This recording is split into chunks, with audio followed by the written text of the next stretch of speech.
كان وحج البيت من استطاع إليه سبيلا. السلام عليكم ورحمة الله تعالى وبركاته. அளவற்ற அருளாளனும் நிகரற்ற அன்புடையவனுமாகிய எல்லாம் வல்ல அல்லாஹுவின் திருப்பெயர் போற்றி ஆரம்பம் செய்கின்றேன். அன்புசால் பெருமக்களே, இன்றைய நபிமொழியிலே உங்களை எல்லாம் சந்திப்பதிலே நான் பெருமை அடைகின்றேன். பொதுவாக உலக வாழ்விலே அல்லாஹ்வுடைய புறத்திலிருந்து மனிதனுக்கு வழங்கப்பட்டிருக்கக்கூடிய அருட்செல்வங்களை, பொருட்செல்வங்களை, அவனால் அளிக்கப்பட்டிருக்கக்கூடிய அத்துணை அருட்கொடைகளையும் அனுபவித்துக் கொண்டிருக்கக்கூடிய மனிதன் இந்த உலகிலும் நாளைய உலகிலும் அல்லாஹ்விடத்திலே நல்ல நலன்களை பெறுவதற்குண்டான ஒரு பெரு வாழ்வதற்குண்டான அம்சங்களை ஹஜ்ரத் கண்மணி ஸல்லல்லாஹு அலைஹி வஸல்லம் அவர்கள் நமக்கு சொல்லித் தருகிறார்கள். கவனிக்கலாங்களா? 4 விஷயங்களை நபிகளார் சொல்லுகிறார்கள். இந்த 4 விஷயங்கள் யாரிடத்தில் அமையப் பெறுகிறதோ அவர்களுக்குண்டான பாக்கியம் என்னவாம்? இம்மையும் மறுமையும் நன்மையாக இருக்கும். இம்மையும் மறுமையும், இம்மையிலேயும் மறுமையிலேயும் அத்தனை நலன்களையும் அவர்கள் அடைந்து கொள்ளக்கூடிய பாக்கியம் பெற்றவர்கள். இன்னைக்கெல்லாம் நம்ம வாழ்க்கை எடுத்து பார்த்தோம்னா சின்ன வாழ்க்கை தான். சிலருக்கு இந்த உலகம் கிடைத்தால் மறு உலகத்தை தொலைத்து விடுகிறார்கள். மறு உலகை தேடுவதற்காக வேண்டி இறங்கியவர்கள் இவ்வுலகை அவர்கள் பாழாக்கி விடுகிறார்கள். சிலர்கள் இரண்டையுமே அடைய முடியாத நிலைகள், சிலர்கள் இரண்டிலுமேயே வெற்றி காண முடியாத நிலைகள். இதை பல கோணங்களிலே நாம் பார்க்கிறோம். நாமும் அதிலே ஒரு கோணத்தில் இருப்போம். ஆனால் நபிகள் நாயகம் ஸல்லல்லாஹு அலைஹி வஸல்லம் அவர்கள் சொல்லுகிறார்கள், 4 நிலைகள் உண்டு. அந்த 4 நிலைகள் ஒரு மனிதனுடைய வாழ்விலே அமைய பெற்றுவிட்டால் அவருக்கு இம்மையும் மறுமையும் சொக்க தங்கம் என்று சொல்லுகிறார்கள். பார்க்கலாங்களா? அந்த 4 விஷயத்தை நபிகளார் சொன்னதை கவனியுங்கள். கால அர்பஉன் மன் உஅத்தியஹுன்ன, யாருக்கு 4 நிலைகள் கொடுக்கப்பட்டிருக்கிறதோ அவர்கள் உஅத்திய கைரத் துன்யா வல் ஆகிரா, அந்த 4 நிலைகள் அருட்கொடைகள் கொடுக்கப்பட்டவர்களுக்கு இம்மையும் மறுமையும் அவர்களுக்கு கைராக இருக்கும். சர்ரா இருக்காது, தீமையா இருக்காது, நன்மை பயக்கும். உலகமும் நன்மையா இருக்கும், நாளைய மறுமையும் நன்மையாக இருக்கும். அதுல நபி ஸல்லல்லாஹு அலைஹி வஸல்லம் முதலாவதாக சொல்றாங்க, கல்புன் ஷாக்கிரூன், நன்றி உணர்வுள்ள உள்ளம். இன்னைக்கு உலகத்துல மனிதனுடைய வாழ்வில மிக மிக கம்மியாக இருக்கக்கூடியது ஒண்ணு இருக்குதுண்டா நன்றி உணர்வு. பெத்த குழந்தைகிட்ட இல்ல, சரி குழந்தைய பெற்றெடுத்த தாயிட்ட இல்ல, கற்றுக் கொடுத்த ஆசிரியர்கிட்ட இல்ல, கற்றுக்கொண்ட மாணவர்கிட்ட இல்ல, கணவன்கிட்ட இல்ல, மனைவிட்ட இல்ல. உலக வாழ்விலே நன்றி உணர்வு என்பது எட்டாக்கனியாக சென்று விட்டது. எங்கும் எதிலேயும் பார்க்கிறோம் நன்றி கெட்ட தன்மைகள் தலைதூக்கி விரித்து ஆடுகிறது. இவ்வளவு தூரத்துக்கு நீ நன்றி கெட்டவனா நடப்பேன் நான் நினைக்கல, சொல்றோமா? ஏன்னா அந்த அளவுக்கு நன்றிகள் என்பது கேட்டு பெறக்கூடிய அளவுக்கு நன்றிகள் பின்தள்ளப்பட்டு விட்டது.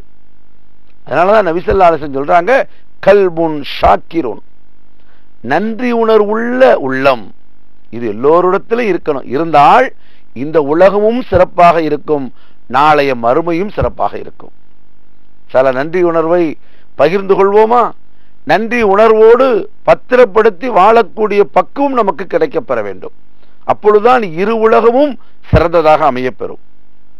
பாருங்க, இரண்டாவதாக சொன்னாங்க, வல்லிசானுன் ஸாக்கிருன், அல்லாஹுவை நினைவு கூறக்கூடிய நாவு இருக்கா? அல்லாஹுவை இந்த நாவு என்னமெல்லாம் பேசுகிறது, வாய்க்கு வந்ததை பேசுகிறது, வாய்க்கு வந்ததை பேசுகிறது. ஆனால் நபிகளார் சொல்லுகிறார்கள், இம்மையும் மறுமையும் ஒரு மனிதனுக்கு சிறப்பாக அமைய வேண்டும் என்றால் அவனிடத்தில் இருக்க வேண்டியது வல்லிசானுன் ذாக்கிருன், அல்லாஹுவை நினைவு கூறக்கூடிய நாவு. வருதா? ஒரு அற்புதமான ஒரு மாளிகையை பார்க்கிறோம், என்ன வரணும்? மாஷா அல்லாஹ். வருதா? சூப்பருங்க, சூப்பர் வருகிறத ஒளிய, ஆனால் எது வருவதில்லை? அல்லாஹுவை நினைவு கூறக்கூடிய, அல்லாஹுவை புகழக்கூடிய வார்த்தை வருவதில்லை. அதனாலதான் நபிகளார் சொல்லுகிறார்கள், வலிசானுன் ذாக்கிருன், அல்லாஹுவை நினைவு கூறக்கூடிய நாவு எல்லா நேரத்திலையும் சதாவும், உண்ணுகின்ற நேரத்திலேயும், உறங்குகின்ற நேரத்திலேயும், உடுத்துகின்ற நேரத்திலேயும், அத்தனை நிலைகளிலேயுமே அல்லாஹுவை புகழக்கூடிய நாவு, அல்லாஹுவை நினைவு கூறக்கூடிய நாவு வந்துவிட வேண்டும். இந்த நாவு எந்த மனிதனுக்கு அல்லாஹுவை நினைவு கூறக்கூடிய நாவை பெறுகிறார்களோ அவர்களுக்கு இம்மையும் மறுமையும் சிறப்பானதாக இருக்கும். அதே போல மூன்றாவதாக சொன்னார்கள், வபதனுன் அலல் பலாஇ சாபிருன், எந்த கெடுதி ஏற்பட்டாலும், எப்படிப்பட்ட முசீபத்தை சந்தித்தாலும் அவருடைய உடலிலே பொறுமையை கடைபிடிப்பது இருக்குதா? இன்னைக்கு ஐயோ ஐயோன்னு கத்துறான். நமக்கும் ஐயோவுக்கு சம்பந்தம் இல்லை, இது எங்கோ இருந்து வந்த கலாச்சாரம். ஒரு மனிதனுக்கு அப்படிப்பட்ட ஒரு அசிரியோ, ஒரு வகையான அறிவுறுத்தலோ, ஒரு வகையான நெருக்கடியோ ஏற்படுகின்ற நேரத்தில் அவன் அழைக்க வேண்டிய வார்த்தை என்ன சொல்லுங்க? உங்களை தான் கேட்கிறேன், என்ன வார்த்தை சொல்லணும்? அல்லாஹ் என்று அழைக்கணும். ஆனா வருதா? வபதனுன் அலல் பலாஇ சாபிருன், எப்படிப்பட்ட கெடுதிகளை சந்தித்தாலும் கூட அந்த நேரத்திலே அந்த மனிதனுடைய வாழ்விலே பொறுமை என்பது கடைபிடிக்கப்பட வேண்டும். பொறுமை கடைபிடித்தோம்னா அவனுக்கு இந்த உலகமும் சிறப்பாக இருக்கும், நாளைய மறுமையும் சிறப்பாக இருக்கும். ஆனா இல்லையே, பதறி போய் விடுகிறான். கோப மேலிட்டினால் அவன் என்ன செய்கிறான்? ஏங்கி போய் விடுகிறான், ஆதங்கப்படுகிறான். ஏன்னா அந்த பொறுமையை அவன் வாழ்விலே கடைபிடிப்பதற்கு உண்டான சூழ்நிலைகள் இல்லாமல் ஆகிவிடுகிறது. பாருங்க, நபி ஸல்லல்லாஹு அலைஹி சொல்றாங்க, நான்காவது விஷயம் என்ன தெரியுமா? வஸௌஜத்துன் லா தப்தகீஹி ஹௌனன் ஃபீ நஃப்ஸிஹா வலா மி மாலிஹி. ஸல்லல்லாஹு அலைஹி சொல்றாங்க, ஒரு மனைவி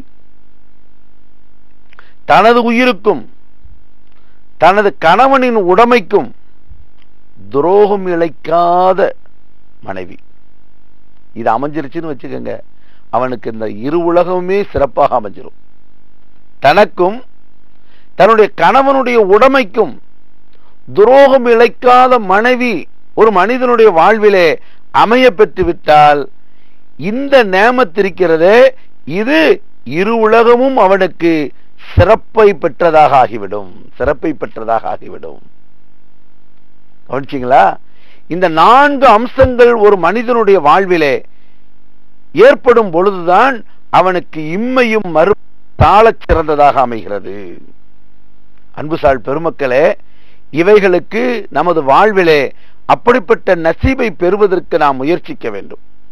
இன்றைய நபிமொழி நமக்கு உணர்த்தியது, இம்மை மறுமை சிறக்க, இம்மை மறுமையிலே நற்பேறு பெற, இம்மையிலேயும் மறுமையிலேயும் நல்ல மனிதனாக உருவாக, இம்மையிலேயும் மறுமையிலேயும் அல்லாஹுக்கு நல்ல நெருக்கமுள்ள அடியானாக உருவாகுவதற்கு இந்த நான்கு நிலைகள், நன்றி உணர்வு, அதே போல அல்லாஹுவை துதிபடக்கூடிய நாவு, அதே போல எல்லா நிலைகளிலேயும் பொறுமை, அதே போல நன்றி உணர்வுள்ள துரோகம் இழைக்காத மனைவி, இந்த நான்கு அம்சங்களை யார் பெற்றார்களோ யோசிங்க.